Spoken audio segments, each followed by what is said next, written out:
రవితేజ గారు అండ్ కార్తిక్ ఘట్టంలేని కాంబినేషన్లో వచ్చిన మూవీ ఈగిల్. అండ్ ఈ మూవీలో ఈ మిస్టేక్ చేయకుండా ఉంటే ఇప్పటికి బ్లాక్ బస్టర్ అయితే అయిపోయేది. ఇప్పటికి హిట్ టాక్ అయితే వచ్చింది, బట్ బ్లాక్ బస్టర్ టాక్ అయితే లేదు. అండ్ ఈ మిస్టేక్స్ చేసుకుని ఉంటే బ్లాక్ బస్టర్ హిట్ అయితే అయ్యేది. ఆ మిస్టేక్స్ ఏందో ఒకసారి అయితే చూద్దాం.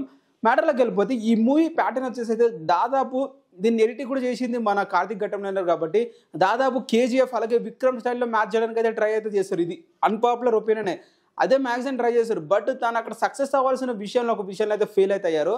విక్రమ్లో కానీ అటు కేజీఎఫ్లో కానీ బాగా ఎక్కువగా మనిషిని కనెక్ట్ చేసేది ఎమోషన్స్. ఈ మూవీలో తను తీసుకున్న పాయింట్, తీసుకున్న స్టోరీ చాలా నీట్గా కొత్తగా ఉన్నప్పటికి కూడా ఆ ఎమోషన్ అని ఒక మ్యాటర్లో కానీ కనెక్ట్ చేయలేకపోయాడు తను. ఆ ఎమోషన్ అని ఒక మ్యాటర్లో కనెక్ట్ చేయలేకపోయాడు. ఎందుకంటే ఆ లవ్ స్టోరీ కూడా మనకి రొటీన్గానే అనిపిస్తుంది. ప్రజెంటేషన్ కొత్తనే ఉంది, బట్ ఆ లవ్ స్టోరీ, ఆ హీరోని ఇట్లా ఇవన్నీ రొటీన్గానే అనిపిస్తుంది. అదేవిధంగా ఇక్కడ కొత్తగా ట్రై చేసి ఉండాల్సింది. అండ్ ఆ కొత్తగా ఏంటంటే ఇప్పుడు హీరోనితో లవ్ ట్రాక్ చేసే ముందే అదేదో ముందే మనకి రివీల్ చేస్తే అయిపోయేది. నాకు ఇంటర్వెల్ చూస్తున్నప్పుడు టైంగా నాకు మైండ్ తెలిసిపోయింది, ఓ ఇతను హీరోని కోసము అవన్నీ చేస్తున్నాడు అని.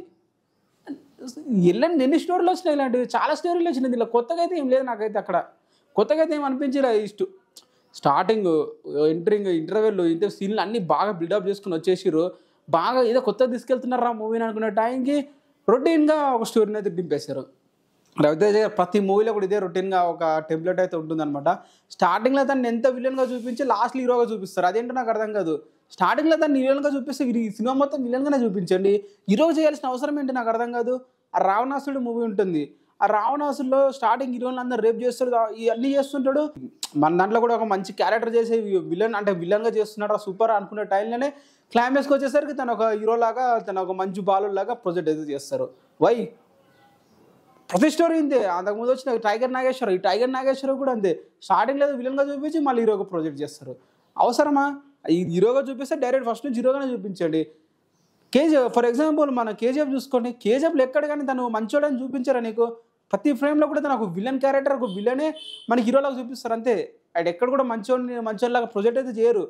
అలాగుంటేనే మూవీస్ బ్లాక్ బస్టర్ టాక్ దాకా వెళ్తాయి. ఈ మూవీ హిట్ అవ్వచ్చేమో కానీ బ్లాక్ బస్టర్ టాక్ దాకా వెళ్ళలేవు కదా అన్న ఒపీనియన్. ఇలాంటిది ఒక కనెక్టివిటీ ఒకటి మిస్ అయ్యిందని అయితే నాకు అది అనిపించింది. అండ్ సెకండ్ పాయింట్ వచ్చేసుకుంటే కార్తిక్ ఘట్టంలేని గారు తన తీసుకున్న ప్లాట్ కానీ తీసుకున్న డైరెక్షన్ విధానం కానీ అన్ని బాగానే ఎంగేజ్ చేసినప్పుడు కూడా తను ఎక్కడో ఒకసారి మిస్ చేశారు కొన్ని పాయింట్స్. ఎక్కడో ఒకసారి కొంచెం మిస్ అయిందంటే అవే నాకు ఫేస్ రియాక్షన్స్ అయితే అనిపించాయి. ఇప్పుడు తను కేజీఎఫ్ ప్యాటర్న్ అయితే రిపీట్ అయితే చేస్తున్నాడు, మనకు చూస్తే అర్థమైపోద్ది. బట్ తను కేజీఎఫ్ ప్యాటర్న్ రిపీట్ చేస్తున్నప్పుడు ఒక బిల్డప్ సీన్ ఇస్తున్నప్పుడు దానికి రియాక్షన్స్ అనేవి ఫాస్ట్గా కట్స్ చేసుకొని ఫేస్ మీద చూపిస్తే దానికి వచ్చే ఇంపాక్ట్ వేరుంటుంది. ఆ ఇంపాక్ట్ దీన్ని క్రియేట్ చేయలేకపోయాడు. అదైతే మేజర్గా డ్రాబ్యాక్ అయితే అనిపించింది నాకు. సీన్స్ బాగున్నప్పుడు కూడా ఏదో మిస్ అయిందిరా అంటే ఇవే మిస్ అయినాయి. ఒక బిల్డప్ సీన్ వచ్చినప్పుడు టప్ మనం రియాక్షన్ సీన్స్ చేస్తుంటే ఆ బిల్డప్ సీన్ అయితే 5 లేయర్లో పెరుగుతుంది అనమాట. అది పెరిగే దగ్గర పెరిగింది, బట్ ఎక్కువ పెరగలేదని తన ఒపీనియన్. ఈ ఓవరాల్కి 2 అయితే నాకు అనిపించినాయి. అండ్ ఇంకా కూడా ఉన్నాయి, మాట్లాడుకోవచ్చు. బట్ మూవీ రన్నింగ్ ఉంది కాబట్టి తర్వాత మాట్లాడుకుందాం. ఇంతవరకు అయితే మూవీ అయితే బాగానే ఉంది, వాచ్ఫుల్లే. Thank you for the watching. And ఇలాంటి మిస్టేక్ చేయకుండా ఉంటే బాగుంటుంది.